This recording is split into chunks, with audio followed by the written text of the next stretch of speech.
Dari konten Giri ke SHM kemarin, banyak yang bertanya berapa biaya konversi dari Giri ke SHM. Nah, untuk menjawab itu semua Bapak Ibu, kita harus memahami komponen-komponen biayanya apa saja. Nah, komponen tersebutlah yang menjadi bagian besar dari biaya konversi ke SHM. Pada konten kali ini saya akan membedahnya berdasarkan pengalaman pribadi saya sendiri, berdasarkan bukti-bukti transaksi yang saya lakukan sendiri, berdasarkan transaksi jual beli yang saya lakukan di akhir November 2024. Nah, pada dasarnya jual beli, turun waris, hibah itu adalah hal yang sama Bapak Ibu, mengalihkan dari satu pihak ke pihak lain.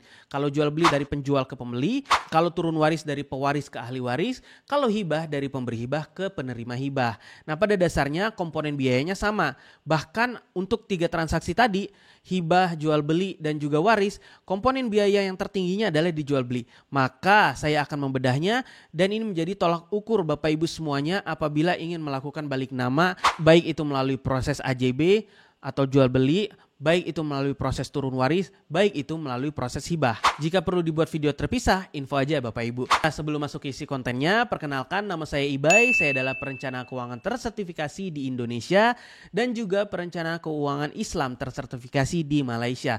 Saya juga perencana waris dan distribusi kekayaan yang tersertifikasi di IPPL Singapura dan The Society of Will Writers United Kingdom atau Inggris Raya. Selamat datang di Bankerindo. Hari ini saya akan melakukan sesuatu yang jarang sekali dilakukan oleh konten kreator lain.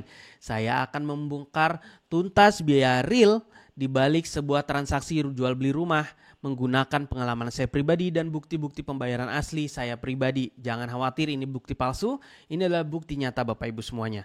Beberapa waktu yang lalu, saya dan keluarga membeli rumah impian dan juga rencananya akan dijadikan tempat usaha. Setelah proses negosiasi yang cukup panjang, akhirnya kami deal di harga 1,8 miliar rupiah.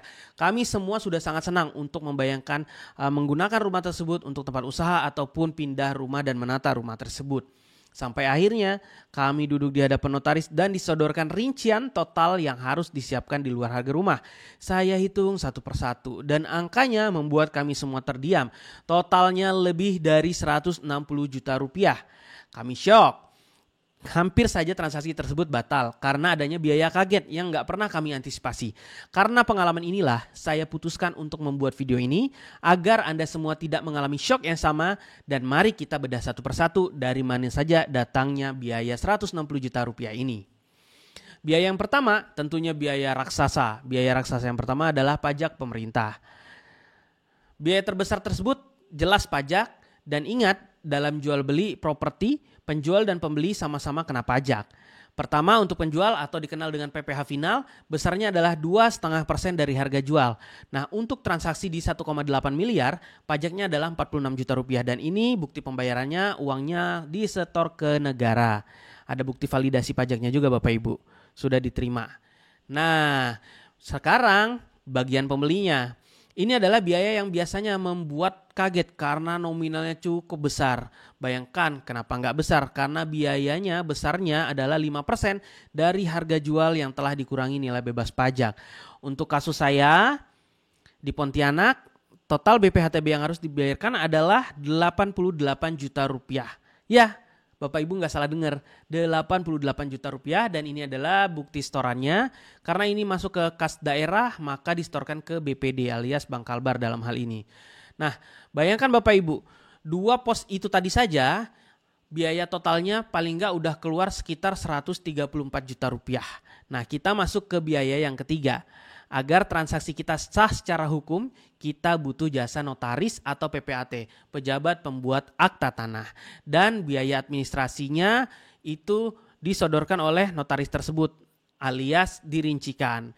Nah, ada juga biaya-biaya administrasi ke negara, nanti kita lihat dan bedah biaya tagihan dari kantor notaris. Totalnya adalah 26,3 juta rupiah.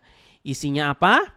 Pertama, biaya pembuatan akta. Nah, biaya pembuatan akta sendiri ini Bapak Ibu semuanya, ini tergantung. Kalau saya kebetulan kasusnya kredit atau KPR, maka biaya-biayanya sampai 15 juta rupiah. Untuk AJB-nya sendiri di 6 juta rupiah.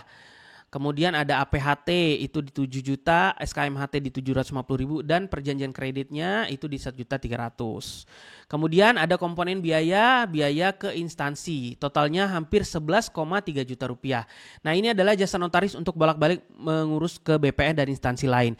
Termasuk di dalamnya adalah biaya balik nama 4,5 juta, biaya pengecekan keaslian sertifikat 3 kali ya, ada di 1.050.000 dan biaya PNBP atau penerimaan negara bukan pajak yang langsung di-store ke negara, ada yang 2.500.000 dan ada juga 2.700.000. Jadi Bapak Ibu, mari kita hitung harga asli dari rumah seharga 1,8 miliar ini.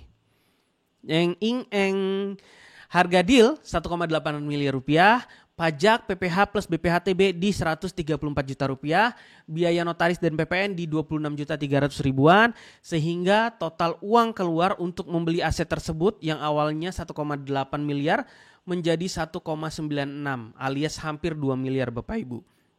Nah, lihat angkanya, di balik harga deal 1,8 miliar ini ada biaya tambahan yang harus kita persiapkan tunai sebesar 160,3 juta rupiah alias 9-10% dari harga rumahnya. Inilah biaya siluman yang tadi saya maksud di depan Bapak Ibu semuanya. Nah, sekarang karena kita ada di kontennya perencana keuangan, kontennya seorang investor, kontennya seorang banker, kontennya seorang apalagi perencana waris, kontennya seorang praktisi hukum, kita akan membahas tips praktis agar Bapak Ibu semua tidak shock. Tips yang pertama adalah siapkan dana cadangan 7-10% dari harga rumah. Nah, ini adalah golden rule atau pastilah biaya pasti yang akan dikeluarkan Bapak Ibu semuanya. Sebelum Bapak Ibu menawar rumah, pastikan Bapak Ibu semuanya memiliki dana ekstra di luar harga deal tersebut untuk mengurus semua biaya ini. Next, yang kedua, biaya jasa notaris dan itu bisa dinegosiasikan. Jangan malu untuk bertanya rinciannya dan bandingkan beberapa kantor notaris. Bapak Ibu juga berhak tahu uang Bapak Ibu dipakai untuk apa.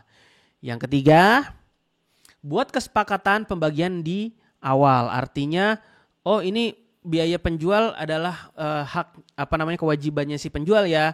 Biaya BPHTB adalah kewajibannya pembeli. Nah, itu semua diatur di awal. Siapa yang menanggung biaya notaris juga, apakah dibagi dua.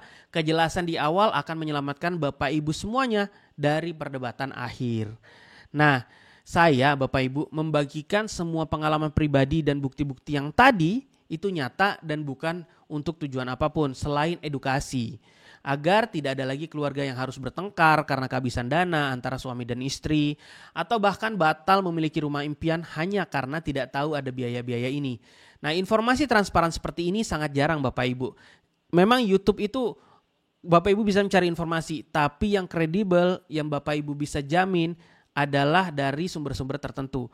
Tidak bisa Bapak Ibu mencari konten-konten berkualitas dari konten kreator yang memang tidak dihususkan atau tidak expert di bidangnya. Maka daripada itu, saya minta bantuan Bapak Ibu semuanya untuk melakukan share dan kirim video ini ke grup WhatsApp keluarga, grup RT, grup komplek, atau ke teman atau saudara manapun yang Anda tahu sedang mencari rumah atau berencana menjual rumah. Jadi ini untuk penjual dan pembeli Bapak Ibu. Satu share dari Bapak Ibu semuanya bisa menyelamatkan tabungan dan mimpi seseorang. Mari kita sama-sama mencerdaskan masyarakat Indonesia soal literasi finansial properti.